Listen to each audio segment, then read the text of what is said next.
Hello, my friend. Stay a while and listen. What's going on YouTube? It's Filthy and we're back with another video. I'm going to show you how to farm keys as fast as humanly possible in Season 24 Diablo 3. This is a Rabid Strike Mystic Ally build. It absolutely wrecks shop. You'll see from the footage in the background that these rifts are generally about 60 seconds. It will look like we're getting tons of pylons and tons of elites because we are. I will explain how that works and why this is just so absolutely godly fast. But before we do jump in and take a good long look at this with full explanation for anybody who is new or maybe doesn't understand how the Mystic Allies work, that kind of thing. Welcome to anybody who is new to the game. Thumbs up always brightens my day. And also let me know what you got out of your GR70 clear and have you found any nice Ethereals. I got a Shard of Hate, which I did use with my Inner Monk for a little bit, but it's now just gathering dust in my stash. Ethereal-wise, I've had plenty. The nicest one is the one I've got in this build, which I was lucky enough to get early. But I guess that's enough waffling about my season. Let's crack on and have a look at this absolutely fantastic T16 build. So we are obviously going to be taking the inner set. This is the Monk's best set. I've got 960 Paragon. I've got no augments on any of this stuff. Obviously, I've played most of my time on Monk, so I do have good pieces. But this is just with a couple of days worth of playtime. You know, very, very achievable. Now, we're going to take 5 pieces with a Rogue in the cube, making up the 6-piece set bonus. So obviously, you're going to have to do yourself some bounties to get this to make it up. Now, 2 pieces of inners, we gain the passive effect of Mystic Ally, and base passive effect is boosted by 100%. We get a bunch of toughness on the 4-piece. The Mystic Allies also don't take damage. And then we get a bunch of Mystic Ally damage depending on how many we turn into water. Now, as you attack, you generate them. So you start off with 2. As you attack, you do generate more. And when you press the button, they turn into these like wave things. So you run around and this just AoE wipes the screen. So you can have quite a few out. We've got just insane cooldown in this build, and you can just keep spamming this if you want. You don't need to worry about pressing it when they're all there. You'll just wreck shop.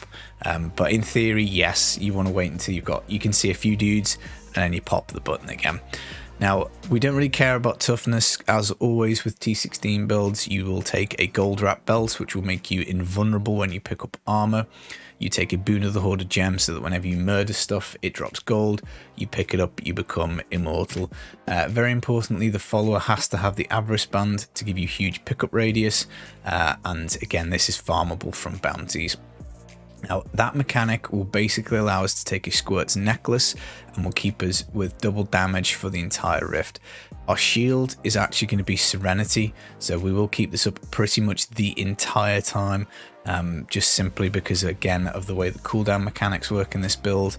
So you're pretty much invulnerable the entire time with this anyway, but obviously you put the gold wrap on, the shield, all of that stuff. It just means that, you know, double damage near enough the whole time and pretty much perma invulnerability, which is just brilliant.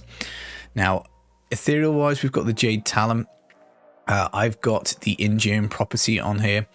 This will basically give us, just a bunch of stats. Pretty much damage. We do get cooldown, which is very nice. We get spirit per crit, minus the lowest of 5. It could be 7. You'll see again from the footage in the background, we've got no spirit problems. We also get attack speed, which is brilliant for the Mystic Allies because they scale really well off attack speed. Now, for the modifiers for that, we've got the crudest boots, so we get 200% damage, plus we also get them lasting a lot longer in their wave form, which is great. We've got the binding of the lesser gods, so when we hit with Cyclone Strike, we get just a huge damage increase up to 200%. Also for damage, we have got a Stone of Jordan. You need to match your elements between this, your bracelet, and your amulet. It doesn't matter, you can have... The allies are actually on cold because they're water allies, but this could be fire, it could be physical, it could be lightning, it doesn't really matter. And then the kicker here is going to be Rabid Strike. Spirit spenders that teleport you whilst Epiphany is active is mimicked with 415% increased damage for free. We're going to use this to get about the map. It rolls with default crit damage on it, so we can one bang pretty much everything. Gives us a huge amount of damage, and as I say, it really is the icing on the cake. We've got an Enforcer gem. Mine is rank 116, so that is obviously fairly high. But I've paired it with a Bane of the Powerful, so this is less damage than, say, taking a Bane of the Trapped. But this obviously will, the Juggernaut affix, which the Bane of the Trapped doesn't work with, this just ignores that. So by all means, you can go for Trapped, and that probably would be a little bit more damage. You want to take a Mystic Ally roll of 15% on your chest plates. You want to take a 15% Mystic Ally roll on your shoulders. The shoulders don't matter. We do have the damage reduction ones here. Again, you don't really need them, but realistically, there's nothing else really to go here. I think ideal rolls would be Mystic Ally, Resource Cost Reduction and Cooldown, but as you can see, I'm missing them. I've just gone for the Mystic Ally damage. Same for the gloves. I've got double crit and a nice high dex roll on an Ancient pair, but again, Cooldown, Resource Cost Reduction would probably be okay. I would prioritize Cooldown 100% over RCR, because we've got lots of ways of getting spirit back. We have got a Zodiac Ring for cooldown, so whenever we hit with a spender, our spender is actually going to be Cyclone Strike, so we do get 1 second off stuff. Not amazing, it's not like the biggest piece of this build by any means, but we may as well take the extra cooldown. We don't need any more damage, so I can't really think of anything else to take here, but this does work pretty well. We have also, for cooldown, got the Messerschmitt's Reaver in the cube. Whenever we do a kill, we get 1 second off, a random skill. So when we hit, we get cooldown reduction with the Zodiac. When we kill, we get cooldown reduction with the Reaver. When we do an elite pack, we get a 10-second off all of our cooldown. So basically, those three things are just insanely powerful together. Plus, obviously, we've got cooldown in the helm. You might have cooldown on your ring, your gloves, shoulders. I don't have it on my weapon. So we could get a lot more cooldown, but it seems as though we don't necessarily need it. Now, the follower setup is quite interesting. Good Eats put me onto this, who is somebody in my Twitch community. You can take the gain access all skills because the follower is actually treated as a pet. So with the Enforcer gem that we've got on our character, we get 90% less damage on pets. So basically, the follower doesn't die on T16, which is great. Now, I would ideally like a Rogue, a Ring of Royal Grandeur, again, farmable from bounties, because I don't really want to have to take 3 pieces of canes to get the extra 25% keys, but it is what it is. I need to do some more bounties. Gloves of Worship I think are fantastic for a key session because Shrine effects will last 10 minutes. You can get speed, cooldown, resource cost reduction, damage, all very, very nice. NEM's obviously essential to activate the pylons and get us an elite pack so we can pop our Ingium. A Flavor of Time will make any pylons last twice as long, and then Homing Pads so we can't be interrupted when we get back to town. Now, if you're wondering how to get Int as a main stat on a Dex character, just get the pieces that you want, make a level 1 intelligence class, so a Wizard, a Witch Doctor, or a Necromancer, and just re-roll the main stat on there, and pop them in the stash, and pop them back. But the thing with the token is that we now get the cheat death, which is great because we throw up a passive for ourselves. We get the increased attack speed, which is obviously brilliant for pets. We get the increased damage, we get the increased damage reduction, we get cooldown, we get elemental damage, and the top one we don't really care about, but it's actually really handy getting all of those. So yeah, pretty decent follower setup. I think once I do get a Rogue, I'll probably just put a broken helm here for extra gems, but you could easily take off Gloves of Worship and do Sages on the hat and gloves for double DBs as you go. Right, now the skills actually are quite important, and I'll go through them. Cyclone Strike Implosion gives us this huge area of effect for pulling stuff in. Now, whilst we have Epiphany up and active, the way the Rabid Strike works is it teleports us.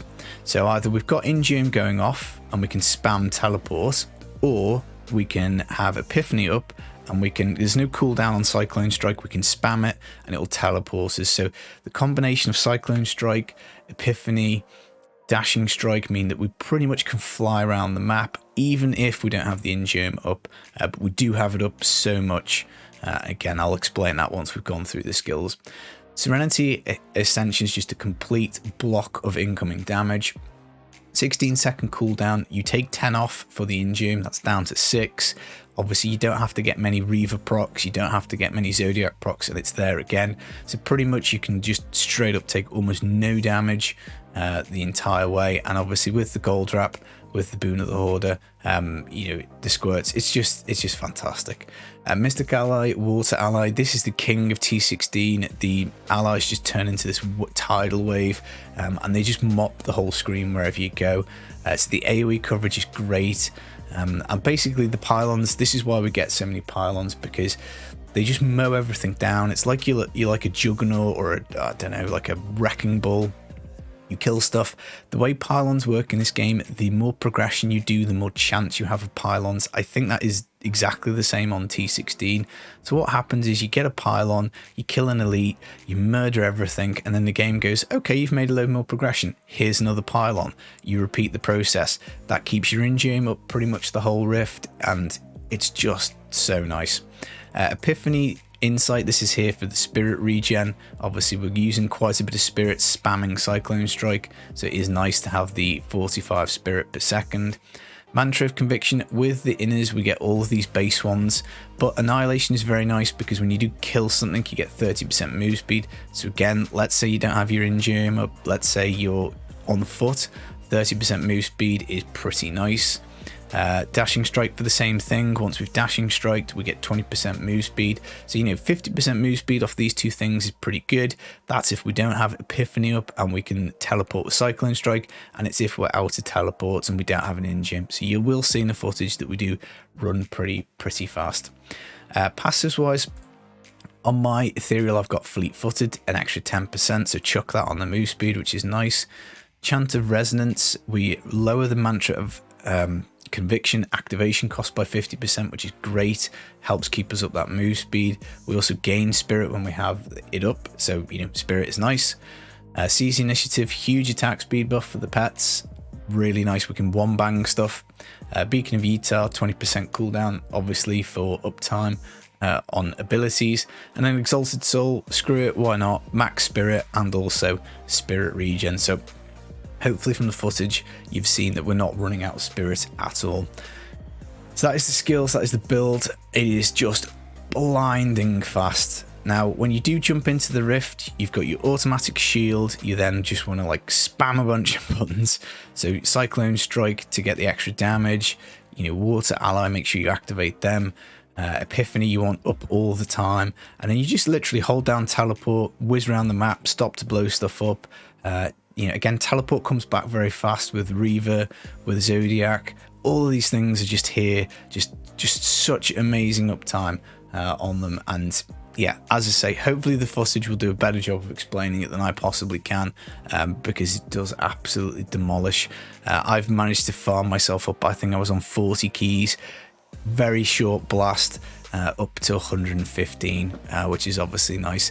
Dex gems in your chest and trousers because we don't need any toughness. Cooldown obviously in the helm. You know, I mean, these are some nice pieces, but they're not, it's not like perfect. There's no primals here. This is all very achievable stuff.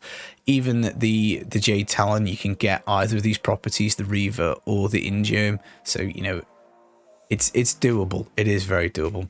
But that is the guide. I hope you've enjoyed it. This is just, it's so much fun to play. It's so fast. I'm going to be playing this for keys for a long time this season. I hope you have enjoyed the video. I hope the explanation has made sense. I will leave you with a little bit of game footage. By all means, stop by the Twitch stream and come ask some questions about this if you would like to. I'm not streaming today, which is Monday. I will be back tomorrow about 2 PM UK time, so do come and say hello if you can. Other than that, thank you for sticking around to the end, always appreciated. I will be back with more videos just as soon as I can. Maybe we'll work on some bounty builds, who knows. Take it easy, enjoy your day, peace.